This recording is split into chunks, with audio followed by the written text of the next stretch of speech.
name is John O'Leary, and as a child I was involved in a very serious fire. He, at 9 years old, decided to do a little science experiment mixing fire and gasoline. He rolled up newspaper, lit it, walked to the garage. He laid the paper onto the floor. He was going to pour the gas onto the paper, and the explosion happened. And of course, John is on fire now. His brother just tackles him, rolls him to the ground. After his older brother, rolled him in the snow and put him out, and he was sitting there smoldering.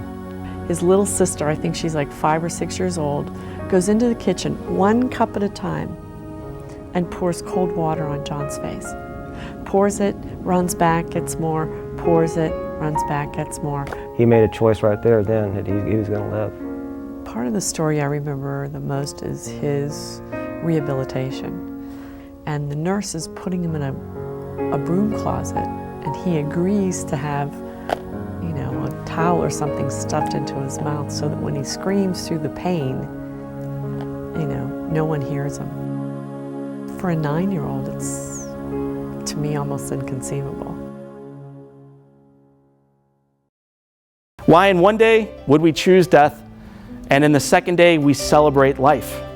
What's the difference between John and someone else who's suffered burns is, I think, attitude, heart, spirit. There are some people in life that you run across that you're just taken aback by looking at their positive attitude, and when you hear their story, you can't believe that they have the attitude that they have, and that's John. So the question is, how can we rise above these fears every time? What if I had been too fearful to go back to school, to try living life anyway, to go on to college and to start my own company and to ask some girl to marry me? Where would my life be right now if I had given in at any turn to fear? And what about you in your own life? It's almost like he's talking directly to you versus to an audience. He's telling you his story, but also giving you a sense of how this can be applicable to your life, to your circumstance, regardless of what it is. My intention is to prove to you that whatever it is in life that you want to achieve, wherever you want to go, whatever relationships that you want to grow and foster, you can do it. Intention is the key to this. When I think I'm experiencing something that ordinarily would throw me for a loop, I think, you know, I'm not having to be locked in a broom closet with a towel in my mouth. You know, I'm not having to learn how to write again. I've never had the willpower. I've always started something, I've always stopped. And to see John, to go through the pain and to fight to live, it just touched me. Gratitude is what proves to us that it's not about what's coming in the future, it's what we already have right now. He's got a wicked good sense of humor. He just has an amazing sense of humor. And I'm a pretty big stud. I don't need to tell you that. My company has been through a fair amount over the last 5 or 6 years. John's actually done 3 pieces for us, and they all handled different topics. It was kind of a breath of fresh air, change of view, show everybody else has challenges, and you just have to work through them and get over them. In life, as you write your book, as you walk your path, be resilient. I thought this would be a great way to kind of, you know, not really slap everybody in the face, but just kind of jolt them and say, hey, you know, life's so tough. You know, you ought to see what tough is. I think John's ability to take his situation, show it to people in a format that is educational, but then also take it and tailor-make it to your company's needs is pretty phenomenal. The overall attitude in St. Louis office changed. So in life, there are 3 keys that will lead to success and empower us to overcome these adversities we all face. The guy in the mailroom probably got just as much out of it as the sales director, which I thought was which was pretty special.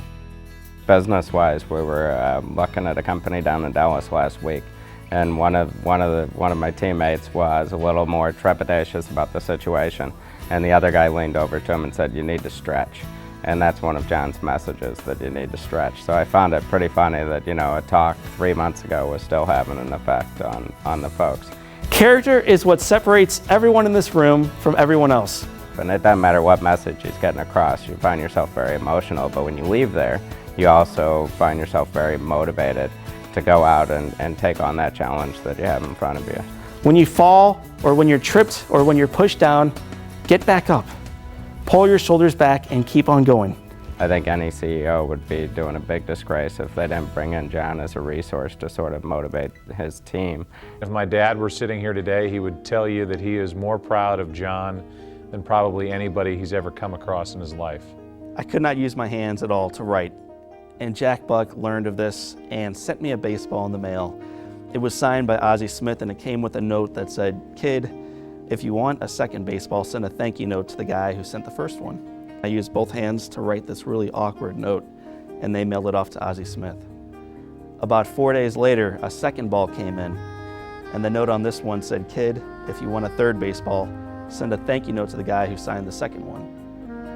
And now as I look around my house, I see over 60 baseballs sent that summer by Jack Buck, slowly teaching me how to write again. I wanted to tell my daughters that story, and I wanted my daughters to look at somebody who had been through so much and realize that life is about fighting back. And you know, however many years later, there he was, John O'Leary, and my daughters learned a lesson from him just by sitting in the same restaurant. It's not just scribble, it's I can read every word of what's written here. And I pick this up every once in a while and I just say, you know, if this guy can do this, I can do anything. I mean, if I get to feeling like I might want to quit, then all I gotta do is think of John, and I'll succeed. Oh, we're gonna do a little destruction? It's not just the accident, it's not just what he went through as a kid, it's how he is now. He's got a beautiful wife. It's all come full circle. You know, this was a kid who was given less than 1% chance to live when he had his accident, and needed inspiration, got inspiration, understands what inspiration is all about personally, and can give inspiration. What I took away from it is there's never a reason for me to think I'm having a bad day. He shows no matter what, don't ever give up. After hearing John speak, there's no goal that I can't accomplish. I think when you hear the story and you see the person and you see the attitude that he has toward life, I couldn't personally think of anybody that I'd rather listen to. In life, don't let some person or some silly acronym tell you that you can't achieve something. If you want to make something happen in your life, make it your goal and make it happen. From the attitude on down and from his life now compared to his life as a young person, I mean, who better would you have to come in and talk to a group of adults or kids? If somebody can't learn something from his lesson, then they're not listening. John's life is proof of the power of the human spirit. It is this story of rising above challenges and achieving real successes that John shares with his audience. If you would like to know more about John's story or to schedule him for a speaking engagement, please contact him or visit his website.